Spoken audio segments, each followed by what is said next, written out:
절개 수술 후에 이제 절개 흉터가 있을 건데요. 흉터는 좀 딱딱한 조직입니다. 그래서 그 딱딱한 조직이 있는 상태에서 비절개를 수술했을 때 물론 수술은 가능합니다. 오히려 이런 경우에는 그런 흉터 조직 때문에 아예 수술 안 한 눈이 비절개를 수술했을 때보다는 그런 절개 흉터가 있는 상태에서 비절개를 수술하시는 게 오히려 풀릴 가능성이 더 떨어진다고 생각을 하고요. 다만 이제 절개 수술 흉터가 있는데 그보다 더 라인을 더 크게 잡는 경우에는 절개 흉터와 실제로 비절개 수술로 만들 쌍꺼풀 절개선의 높이가 차이가 나기 때문에 흉터 부분에서도 그렇고 눈을 떴다 감았다 하는 중간 과정에서는 그런 절개 흉터가 부자연스러워 보일 수 있기 때문에 절개 수술을 해야지 그 이전에 있던 유착을 풀어준다든지 뭐 그런 과정이 가능하기 때문에 절개 수술을 먼저 권해드리는 편인데 재수술 하시러 오시는 분들이 나는 절개로 했을 때 그 회복 과정이 너무 부담이 된다, 비절개로 해달라, 이런 경우에는 같은 라인이라면은 비절개로 하는 것도 그렇게 나쁜 방법이라고 생각되지는 않고요. 다만 그 눈꺼풀 조건 자체가 아예 원래 절개로만 가능할 정도로 굉장히 근육이 두껍다든지 그런 경우에는 비절개를 권해드리긴 어렵겠지만은 비절개 수술을 하기에 좋은 조건의 눈인데다가 앞 수술이 절개였고 또 원하시는 쌍꺼풀이 이전 그 라인 그대로라면은 비절개로도 수술하실 수가 있고 풀릴 가능성도 크지가 않습니다. 절개 수술을 한다고 무조건 소세지 눈이 되는 건 아니에요.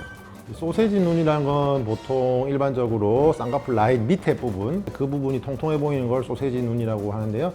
이런 경우 쌍꺼풀 두께가 두꺼운 경우에 이제 소세지 눈이 될 가능성이 가장 많죠. 또 하나는 이제 고정이 되게 깊어가지고 훅 들어가 있는 그런 느낌이 강한 경우에는 눈을 감아도 그 부분이 통통해 보일 수가 있기 때문에 또 소세지 눈이라고 하는 경우도 있고요. 무조건 절개로 한다고 해서 소세지 눈이 되는 건 아니고 이제 원하시는 쌍꺼풀이 두꺼운데 본인이 가지고 있는 피부 근육 두께라든지 이게 두꺼우신 분들이 두꺼운 쌍꺼풀을 원하시는 경우에 소세지가 될 수가 있고요. 그 부분에 뭐 지방을 좀 빼면은 그 부분이 얇아지진 않느냐, 아니면 붓기 주사를 맞아서 그쪽을 얇게 하면 소세지가 개선되지 않느냐 이렇게 생각하고 계신 분들이 많아요, 상담을 해보면은. 근데 이제 사실 그런 부분은 이제 본인이 가지고 있는 그 피부 근육 두께 부분이 가장 큰 영향을 미치기 때문에 그 근육 두께를 줄일 수는 없거든요. 그런 경우에는 쌍꺼풀 두께를 낮춰서 소세지가 덜 보이도록, 통통해 보이는 그 살이 덜 보이도록 만들어줘야지 소세지를 개선을 할 수가 있습니다.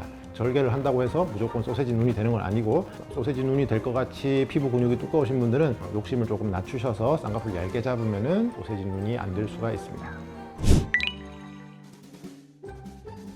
눈매 교정이 필요하신 분들은 실제로 이제 눈 뜨는 힘이 약해서 까만 눈동자 보이는 정도가 이제 기준치보다 조금 더 가려져 있는 분들인데, 이제 쌍꺼풀이 없으신 분들은 이제 눈꺼풀이 눈동자를 가리는 경우가 많아요. 그래서 실제로는 이 눈꺼풀을 들어보고 안쪽에서 내가 눈을 얼마나 잘 뜨고 있는지 확인할 수 있으면 내가 눈매 교정이 진짜 필요한지 안 필요한지 알아볼 수가 있어요. 그래서 보통 이제 자주 하는 게 이제 눈썹을 이렇게 들어보면 눈꺼풀이 이렇게 들리잖아요. 그 상태에서 내 눈동자가 어느 정도 보이는지 확인이 가능해요. 요즘에 뭐 인터넷에서 돌아다니는 글이 있어요. 눈매 교정 부작용.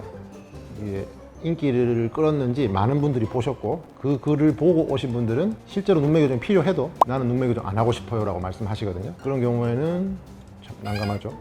그래서 눈매 교정이라는 거를 무조건 한다고 해서 무조건 그런 부작용이 다 생기는 게 아니고, 물론 그런 글들에 나와 있는 말들 중에 뭐 맞는 말도 있지만은 극히 드문 부작용까지 그 눈매 교정 부작용이라고 생각을 하시고, 눈매 교정을 하면은 무조건 그런 부작용이 생긴다 생각하시는 분들이 많은데, 눈매 교정에도 정도가 있다는 걸 저는 말씀을 드리고 싶고, 조금 하는 거는 그런 부작용들이 생기진 않아요. 많이 했을 때 눈이 덜 감긴다든지 이런 게 생기는 거고, 조금 했을 때는 크게 문제가 생기지 않기 때문에 그런 눈매 교정 부작용에 대해서 너무 부정적으로 생각하실 필요는 없을 것 같고요. 눈매 교정을 조금 하느냐 많이 하느냐 그 차이도 있다는 거, 보통 이렇게 물어보시는 분들 있죠. 첫 수술할 때 눈매 교정을 했는데 재수술할 때 또 눈매 교정을 해야 되느냐 이렇게 물어보시는 분들 많거든요.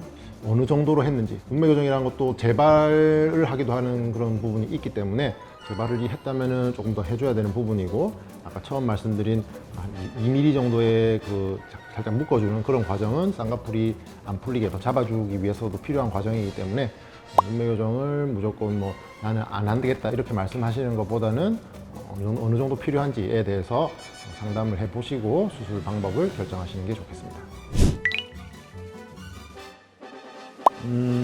먼저 겹쌍꺼풀의 원인이 무엇인지에 따라서 그 수술이 쉽고 안 쉽고가 결정될 수 있을 것 같은데요. 쌍꺼풀이 어느 한 선으로 명확하게 안 지고 뭐 약하게 이렇게 여러 겹지는 그런 경우에는 물론 찝는 수술 방법이라든지 아니면 간단하게 한 라인으로 정리만 하면은 나머지 그 겹쌍꺼풀들은 죽어버리기 때문에 오히려 수술이 쉬운 경우도 있습니다. 물론 쉽다기보다 뭐 그냥 일반적인 쌍꺼풀 수술하고 큰 차이가 없다는 거죠. 그런데 실제적으로 쌍꺼풀이 높게 유착이 생겨 있다든지 아니면은 눈 위 꺼짐이 심하신 분들은 겹쌍꺼풀이 생긴 경우가 많아요. 그래서 눈이 꺼짐이 있으신 분들은 안쪽에 있는 지방의 위치를 좀 이동을 시켜주거나 아니면은 지방 이식이 필요한 경우도 있고요. 그렇기 때문에 수술이 과정이 조금 더 노력이 더 들어가는 부분이 있고, 실제적인 유착이 강하게 있으신 분들은 절개 수술로 그 유착을 풀어주고 수술을 해야 되기 때문에 오히려 수술이 더 어렵습니다.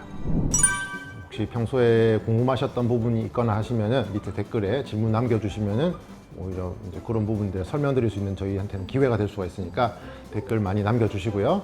그럼 저희는 조금 더 알차고 조금 더 도움이 될 수 있는 그런 소재를 가지고 다음에 찾아뵙도록 하겠습니다. 지금까지 아이리드 성형외과 양진일 원장, 조아영 실장이었습니다.